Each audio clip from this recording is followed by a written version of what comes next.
تاریخ کے سب سے طاقتور اور با اثر مسلمان حکمرانوں میں سے ایک، جن کی شخصیت کا رعب ایسا تھا کہ ان کا نام سن کر ہی دشمن ڈر جاتے تھے،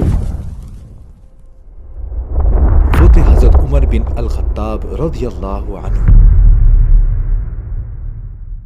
جو تقریباً 584 عیسوی میں مکہ مکرمہ میں قریش کے معزز قبیلے میں پیدا ہوئے۔ آپ کے والد خطاب بن نفیل قبیلے کی ایک نمایاں شخصیت تھے جو اپنی حکمت اور قوت کے لیے مشہور تھے۔ حضرت عمر رضی اللہ عنہ نے ایک ایسے معاشرے میں پرورش پائی جو قبائلی روایت اور بت پرستی میں ڈوبا ہوا تھا۔ اسلام قبول کرنے سے پہلے آپ اپنی جسمانی طاقت اور مضبوط ارادے کی وجہ سے مشہور تھے۔ روایت کے مطابق اعلان نبوت کے 6 سال آپ اسلام قبول کرنے والے 40ویں شخص تھے۔ در حقیقت حضرت عمر بن خطاب رضی اللہ عنہ نے محبوب خدا صلی اللہ علیہ وسلم کی دعا کی برکت سے اسلام قبول کیا۔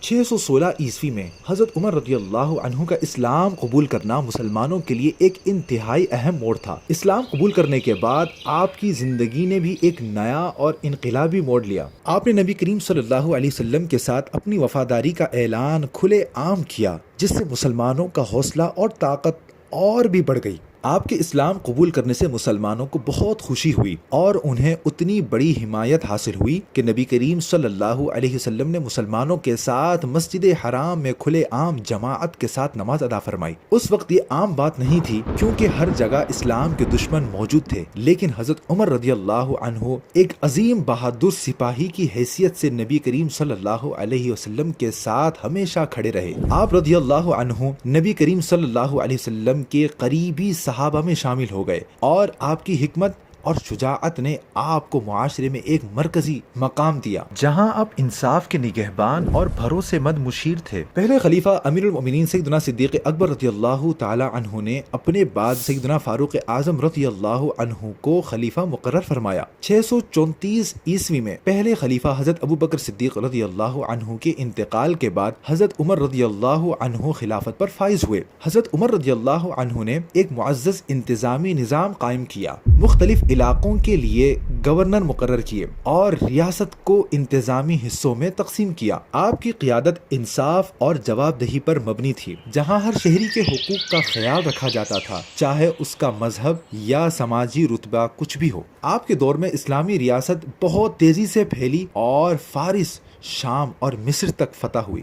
آپ نے سلطنت کو بہتر طریقے سے چلانے کے لیے ایڈمنسٹریٹو نظام قائم کیا۔ آپ نے عوام کی فلاح کے لیے نظام بنایا جس میں غریبوں کے لیے وظیفے، بزرگوں کے لیے پینشن اور یتیموں اور بیواؤں کے لیے امداد شامل تھی۔ آپ کی سب سے بڑی یادگار خدمت میں اسلامی کیلنڈر یعنی ہجری کیلنڈر کا قیام بھی شامل ہے، جو آج تک استعمال ہوتا ہے۔ اس کے علاوہ آپ نے اسلامی فقہ میں بھی اہم بنیادی اصول قائم کیے جو آنے والی نسلوں کے لیے رہنمائی کا ذریعہ بنے۔ اتنی بڑی سلطنت پر حکومت کرنے کے باوجود امیر المؤمنین عمر فاروق رضی اللہ عنہ کی زندگی دوسرے حکمرانوں کی نمائشی شان و شوکت اور عیش و عشرت سے بالکل الگ تھی۔ آپ ایک عام شہری کی طرح زندگی گزارنا پسند کرتے تھے اور دولت، آرام و آسائش اور فضول نمائش سے دور ایک نہایت سادہ زندگی گزارتے تھے۔ آپ اکثر راتوں کو گلیوں میں گھوم کر عوام کے حالات کا جائزہ لیتے تھے تاکہ ان کی ضروریات کا خیال رکھا جا سکے۔ آپ کی قیادت سختی اور رحمت کا خوبصورت مجموعہ تھی اور آپ ہمیشہ اسلامی اصولوں کو برقرار رکھنے کی کوشش کرتے تھے۔ آپ نبی کریم صلی اللہ علیہ وسلم کے دوسرے صحابہ کے ساتھ بھی مضبوط تعلق رکھتے